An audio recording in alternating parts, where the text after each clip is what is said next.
কংগ্রেসের সভায় বাংলাদেশের জাতীয় সঙ্গীত গাওয়ার অভিযোগ।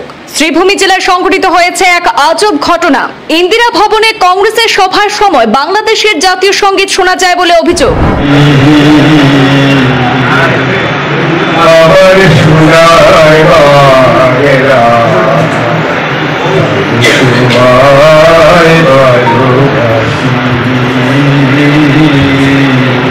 করিমগঞ্জ জেলা কংগ্রেসের কার্যনির্বাহী সভায় ভারতের জাতীয় সঙ্গীতের পরিবর্তে বাংলাদেশের জাতীয় সঙ্গীত গাওয়া হয়েছে বলে অভিযোগ। অনেকে বলছেন এই ঘটনার মাধ্যমে কংগ্রেসের বাংলাদেশের প্রতি বন্ধুত্ব এবং ভালোবাসা নতুন করে সামনে এসেছে। ঘটনা নিয়ে ইতিমধ্যেই প্রতিক্রিয়া জানিয়েছেন মন্ত্রী কৃষ্ণেন্দু পাল।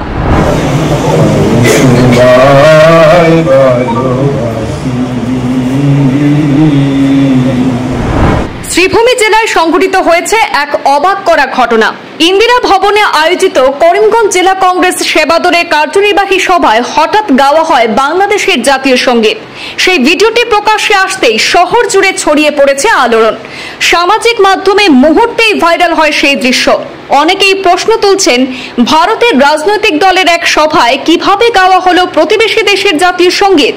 সূত্রে জানা গেছে, করিমগঞ্জ জেলার কংগ্রেস সেবাদলের উদ্যোগে আয়োজিত ওই সভায় উপস্থিত ছিলেন আসাম প্রদেশ কংগ্রেস সেবাদলের সভাপতি দীপ বায়ান সহ জেলা কংগ্রেসের একাধিক গুরুত্বপূর্ণ নেতাকর্মী।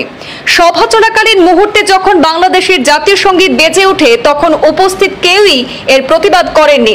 আর এই ঘটনাকে কেন্দ্র করে দেখা দিয়েছে ব্যাপক বিতর্ক এবং রাজনৈতিক প্রতিক্রিয়া। গোটা শহর জুড়ে শুরু হয়েছে নানা আলোচনা। অনেকেই এটিকে অসাবধানতা বলে দাবি করলেও বিরোধীরা কংগ্রেসের মানসিক বিভ্রান্তি বলেই কটাক্ষ করছে। এই ঘটনায় ইতিমধ্যে প্রতিক্রিয়া জানিয়েছেন রাজ্যের মন্ত্রী কৃষ্ণেন্দু পাল। তিনি বলেন, বরাকার ব্রহ্মপুত্র দিয়ে কংগ্রেসকে বিদায় দেওয়া হয়েছে। আজকের এই ঘটনাই তার প্রমাণ। এখন প্রশাসনকে দেখতে হবে এর পেছনে কারা দায়ী। মন্ত্রী আরো জানান, তিনি ইতিমধ্যেই জেলার প্রশাসনিক প্রধানের সঙ্গে কথা বলে ঘটনার পূর্ণাঙ্গ তদন্তের দাবি তুলেছেন। স্থানীয় রাজনৈতিক মহলে এখন একটাই প্রশ্ন ঘুরছে, এটি কি শুধুই ভুলবশত ঘটেছে নাকি এর পেছনে অন্য কোনো উদ্দেশ্য লুকিয়ে আছে। এই কংগ্রেস এইবিলাক আপোনালোকে সকলেই জানে কংগ্ৰেছৰ কি অৱস্থা আছে। কংগ্ৰেছে আজি বাংলাদেশ কৈছে আৰু কোনোবা ইয়াৰ কৰিব পাৰে। কংগ্ৰেছৰ কথা বাদ দিয়ক। কংগ্ৰেছ এতিয়া ৰাইজে পুৰা বৰাক আৰু ব্ৰহ্মপুত্ৰ নদী দি পঠাই দিলে, কিন্তু বাংলাদেশেই গ'ল। ধিক্কাৰ জনাইছো। তেওঁলোকে আমাৰ ৰাষ্ট্ৰীয় সংগীতটো কোনটো আছে এইটো আগে জানিব লাগে। আমাৰ ৰাষ্ট্ৰীয় সংগীত এইটো কেনেকুৱা, এইটো প্ৰটকল কি, ক'ত এইটো চলাব লাগে, ক'ত গাব লাগে, এইটো আগে জানিব লাগে। তাৰ কাৰণে আমি দুখ পাইছো। আৰু কংগ্ৰেছে এইবিলাক কাম কৰি থাকে। এইটোৰ ওপৰত মানে আমি ভিডিঅ'টো চাই আমি এইটো মানে কি ব্যৱস্থা ল'ব লগা হয়, এইটো ব্যৱস্থা লোৱা হয়। আমি জেলাধিপতিক জনাই